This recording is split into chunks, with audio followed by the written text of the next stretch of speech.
Hello world, this is JD.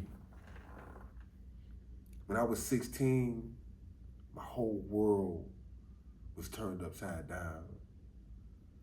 I made one of the most horrific decisions in my life, and it cost me.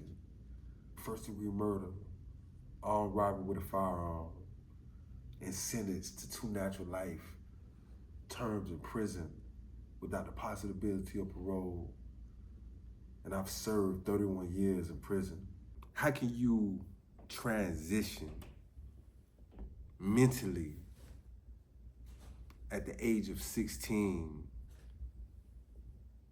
to becoming somebody that you never thought you would be that quickly? That's how quick my life changed. 16 years old, I was charged with first degree felony murder, armed robbery with a firearm. And I was convicted and sentenced within 7 months to 2 natural life sentences in prison without the possibility of parole. Everybody know what that means. Die, somehow come back alive, and die again. But my journey began rough. I couldn't tell you what it felt like in my mind and my heart to leave my family behind. Yeah, I know it's a lot of you out there right now that probably was in my position before. You probably still on the other side of the fence and wondering why I'm here talking to you right now free. But this is a story that I got to tell you, and I'm gonna bring you close and let you enjoy with me the details of how miracles and dreams still happening, even for a black man in a penitentiary that had 2 natural life sentences without the possibility of parole at 16 years old. Check this out. My first day on a bus going to the Department of Corrections, and not any corrections, I mean the Florida Department of Corrections. Now, I had heard all these different rumors and what to expect it, because the COs that was in the county jail, they definitely scared all the little jitterbugs. Me being, of course, 16 at the time, was considered a jitterbug in the county jail, letting us know that, hey, soon as y'all get off the bus, people gonna be choosing which one of y'all they gonna make their girl. Now me, in the back of my mind, my only thought was, listen, I'm fighting and y'all gonna kill me, because I ain't going no other way. But unbeknownst to me, it wasn't the inmates that had me shook.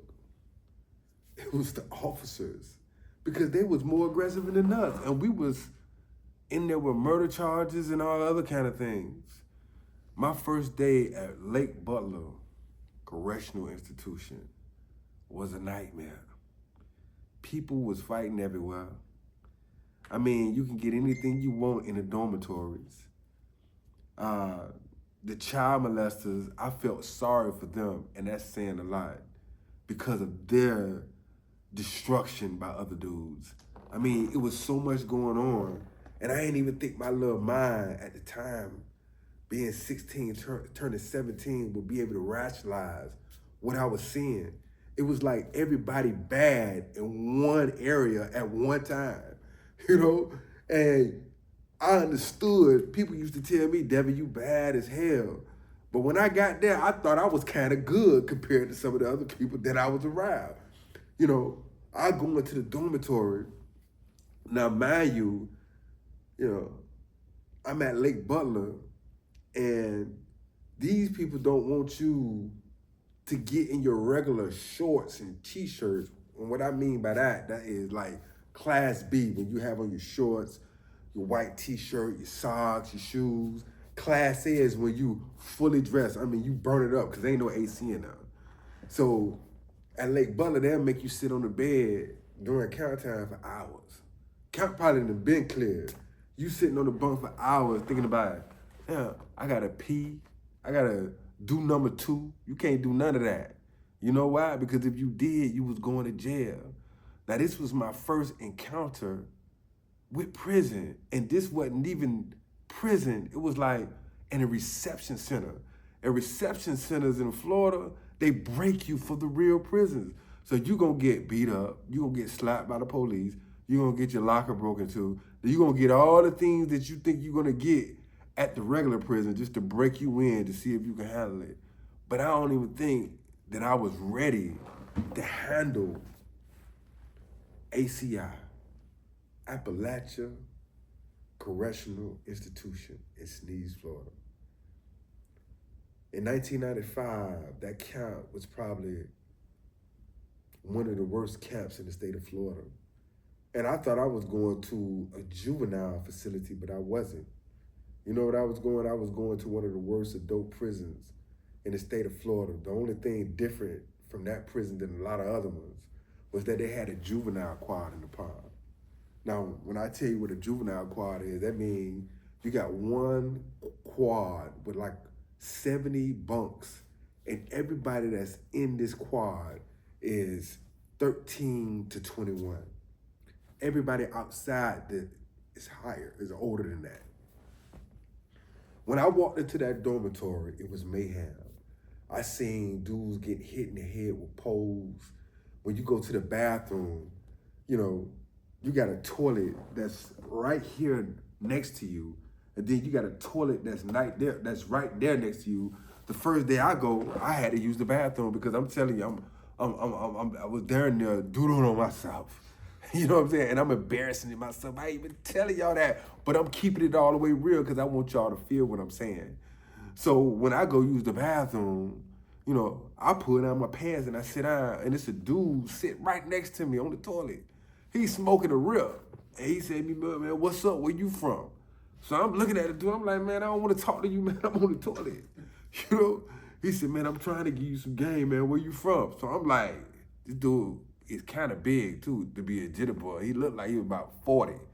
But he telling me, I want to give you some game. So I was like, what you want to give me? He said, I know you new and you just getting here, but man, you shouldn't use the bathroom without having your pants halfway all the way off. So I was like, what you mean? He said, man, if somebody came in here with a pole or a knife and was trying to stab you and you got your pants down, where you gonna go? He said, take your foot out your pants and then you got free access, brother. So I was like, okay, in the scheme of things, that makes sense. And you know what? The next day, I seen just why that made sense. Because somebody went in there and used the bathroom and they didn't take all their pants all the way off. And the dude beat him up so bad and stabbed him that they had to fly him up out of there. Now, seeing that as a 17-year-old was traumatic too, because you never know what was gonna happen each day. Either it was gonna be you picking a fight with the police or you was picking a fight with inmates. And I'm gonna tell you something, when I first came back in the 90s, you know, it was a lot of gang violence going on, but it wasn't that much. You know, the dorm was separated by where you was from. You had Miami down boys over here, Jacksonville over there. And, you know, you had, Central Florida boys over here. So when I came, I was like, you know what? I'm gonna be a neutron. Them cats in there wasn't happening. They let me know right off rip, listen, you know, ain't no neutrons in here. You gonna be wherever you want, wherever you supposed to be, or we taking everything from you.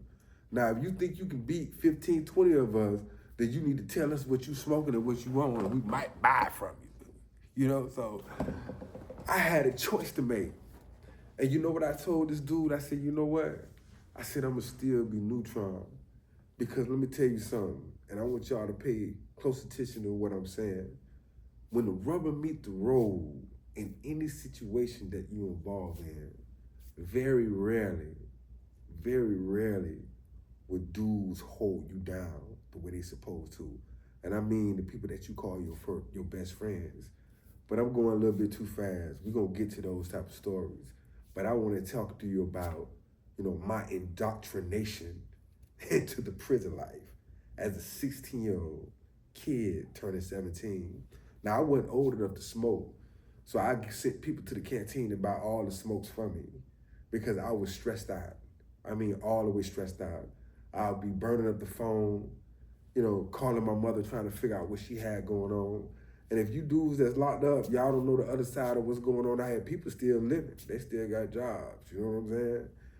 But at the same time, a real person to show you love by sticking with you under these circumstances.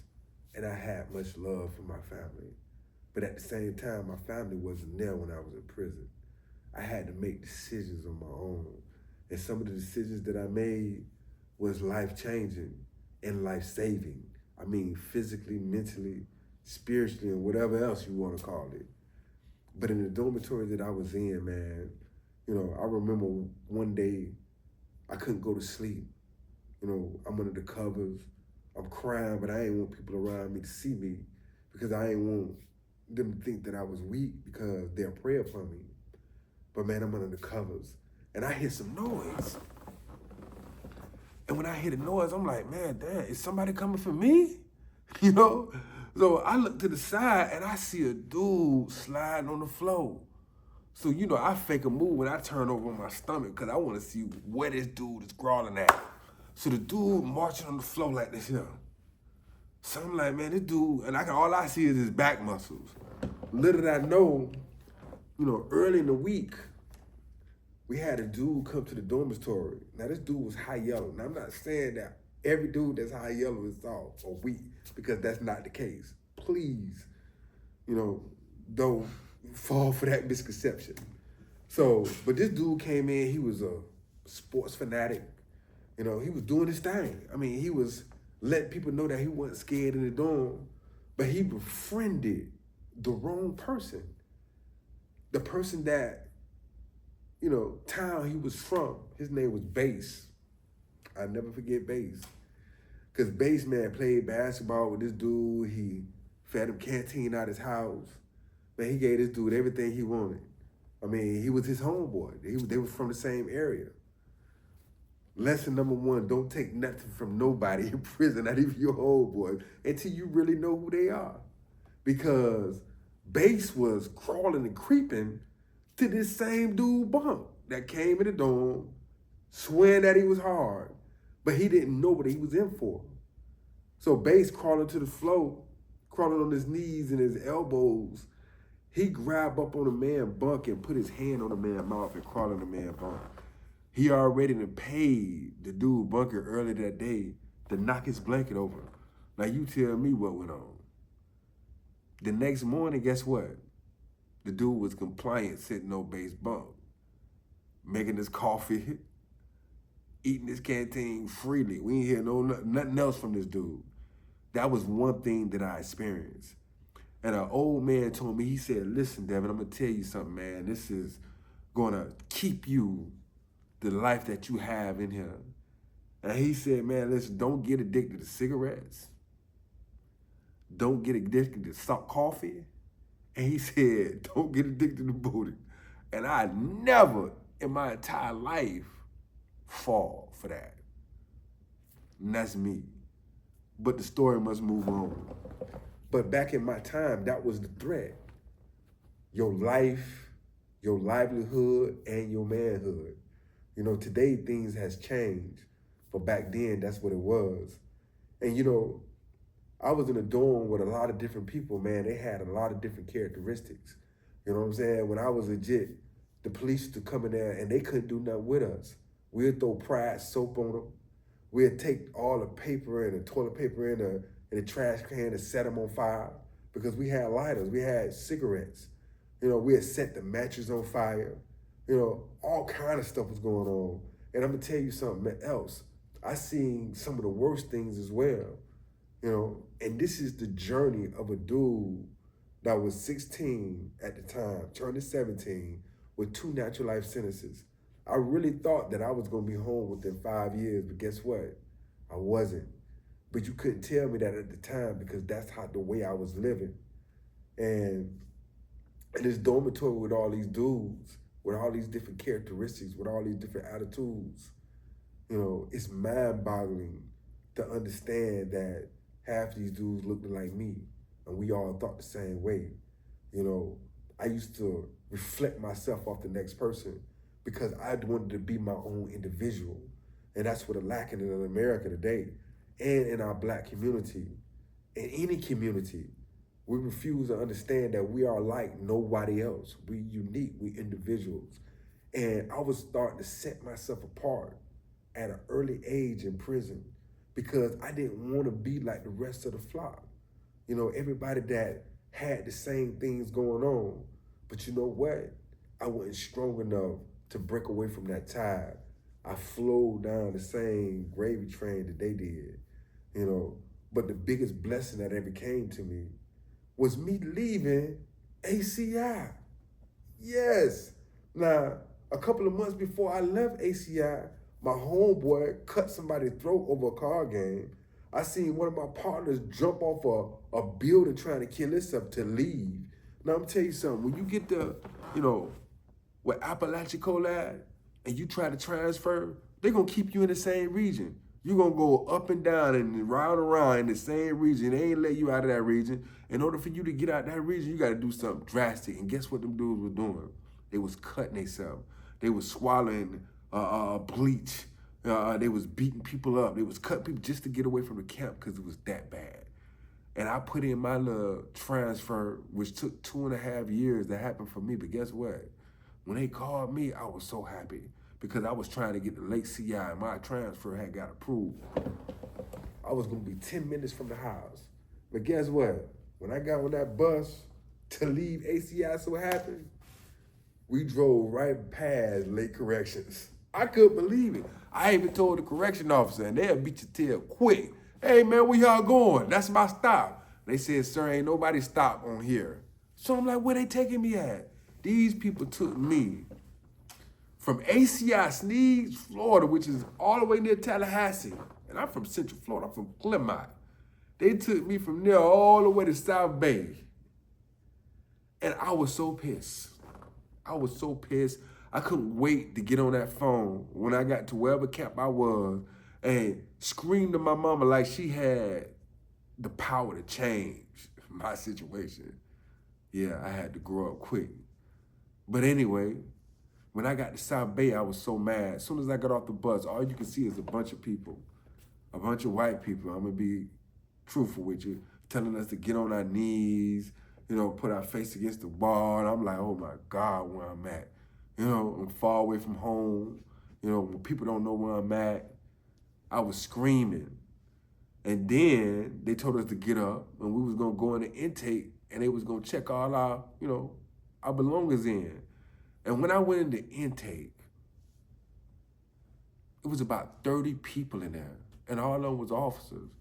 All of them was black. And all of them was females. And all of them was bad. Every last inmate in their mouth dropped. We couldn't believe this here. Man, when they say looks can be deceiving, guess what? They deceived all of us. If you gonna ask me, did I want to leave South Bay after that? Heck no. The way my mind was, I was stuck from the first girl I seen say hello. I'm like, where we at? They said, man, this camp just opened up and every transfer that was being transferred was being snatched to South Bay. Now, when I got on the phone with my mother and them, they were like, well, why you ain't that late? I had to let them down sweetly and let them know that I was staying where I was at. It was the most beautiful camp I ever seen. You know, and I've been to only one, but this camp here was like nothing I ever seen before because 90% of the compound was women, black women. I was like, oh my God, where have I dropped and gone? Now, what I'm about to tell y'all, you know, it's strictly prison. Because, you know, people got a misconception about what goes on in prison. You know, when you think about prison, you think about, you know, correction officers putting down on the inmates stabbing everybody, people getting sexually assaulted, you know, people's stuff getting stole, people crying and all this other stuff, you know. And you know, a lot of that stuff goes on. A lot of that stuff happens. I'm talking about 80% of the time that happens. But when you got people that was in my pedigree with life sentences, with no possibility of parole, and this is where we was gonna live at, it can change your outlook on your life, your perception, because you don't care whether you go to jail or not.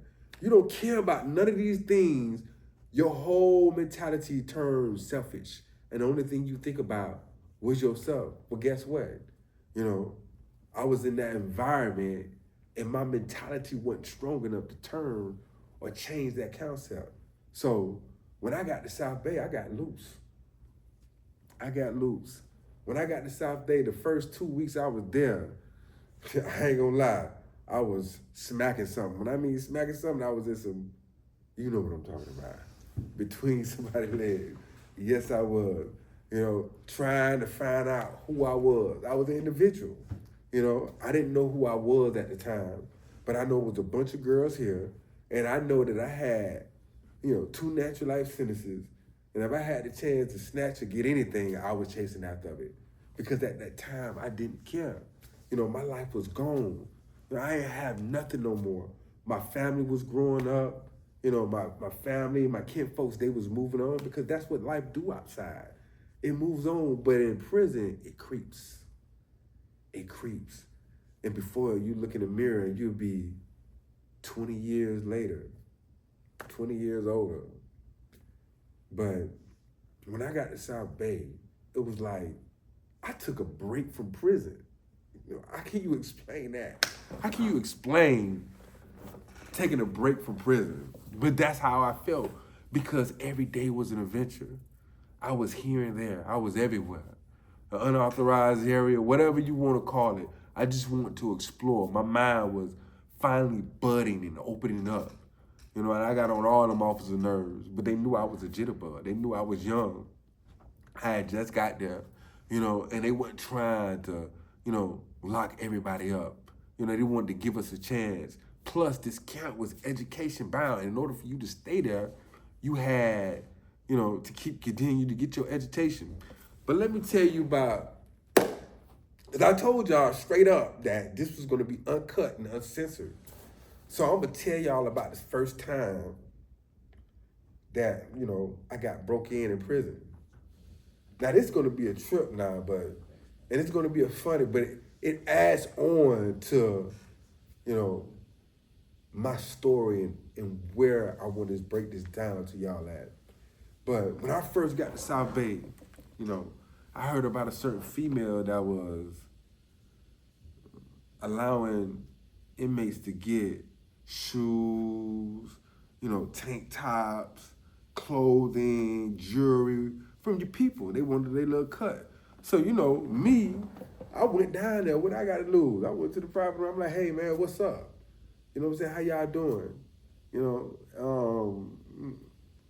And I made my proposition. I told them I got some cash. I want to get this and did that. This in, what it's going to cost me. And the young female, she looked up at me and she was like, she said, where you from? So I'm like, man, I'm from Central Florida. She said, how long you been in prison? I said, man, I've been in prison for about 4 or 5 years. I lied. I ain't had been in prison but about, 3.5 at that time.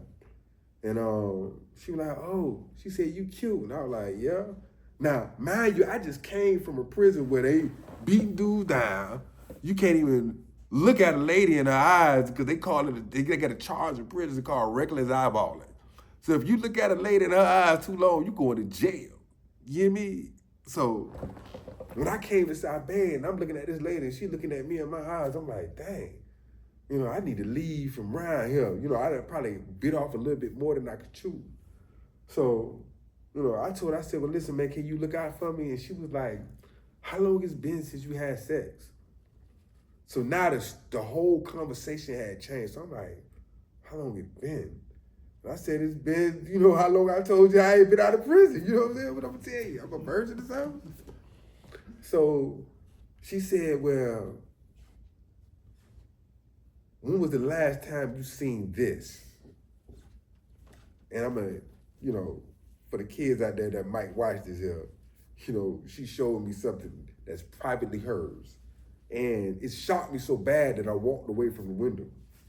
When I walked away from the window and went back to my dormitory, I told my bunkie, I was like, man, Bunkhead, you ain't gonna believe what happened to me. This girl just made me a proposition and busted. And he was like, man, why you leave? And I was like, man, because it spooked me. I got scared. You know what I'm saying? I wasn't ready for that. Now, a week later, I get a call out in the mail telling me to come to the property road. So I come to the property road, and the lady she said, listen, you ain't finna tell on me or nothing. I said, no, I ain't gonna tell on you. But I said, I know one thing. You finna open up this door, and I'm finna come inside this property room, and I ain't gonna leave till I get what I want. They gonna call count time with me back here. And guess what? I got what I wanted. And man, that went on for a while, man. That went on for a while. We went on for a while. And it ended big. Because you have beautiful times like that. Because some people can't tell you the stories that I'm going to tell you as we go along this journey.